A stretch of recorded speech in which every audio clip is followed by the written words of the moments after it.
वहाँ आपको संत सूरदास जी, मीराबाई जैसे महान संत मिलेंगे जिन्होंने कृष्ण भक्ति में उस परम तत्व को प्राप्त कर लिया। आप शिव पुराण से पूछोगे कि परमेश्वर कौन है, तो जवाब मिलेगा कि शिव ही परम तत्व है। और वहाँ आपको ऋषि मार्कंडेय जैसे महान ऋषि योगी ज्ञानी मिलेंगे जो कि परम शिव भक्त हैं। कुरान कहती है कि खुदा सबसे बड़ा है। और वहाँ आपको फरीद जी जैसे महान सूफी संत मिलेंगे जिन्होंने अल्लाह अल्लाह की धुन से उस परम तत्व को प्राप्त कर लिया। और गुरबानी भी आपको एक ओंकार का उपदेश देती है। तो सवाल है कि इनमें से सही कौन है और गलत कौन है।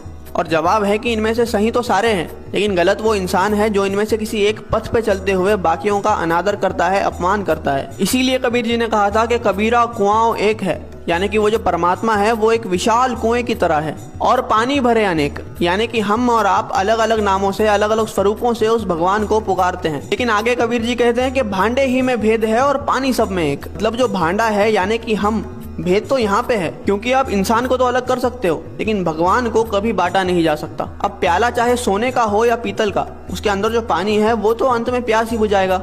लेकिन अगर हम इस बात पे लड़ने लग जाए कि किसका प्याला ज्यादा बेहतर है, तो ना हम पानी पी पाएंगे और ना ही अपनी प्यास बुझा पाएंगे। जैसे दुनिया में हर जगह पे अलग अलग भोजन खाया जाता है, लेकिन हम कभी भी किसी और से जाकर इस बात पे तो नहीं लड़ते कि आप हमारी तरह भोजन क्यों नहीं करते, क्योंकि हमें पता है कि चाहे भोजन अलग अलग है लेकिन उसकी भूख और हमारी भूख एक जैसी है।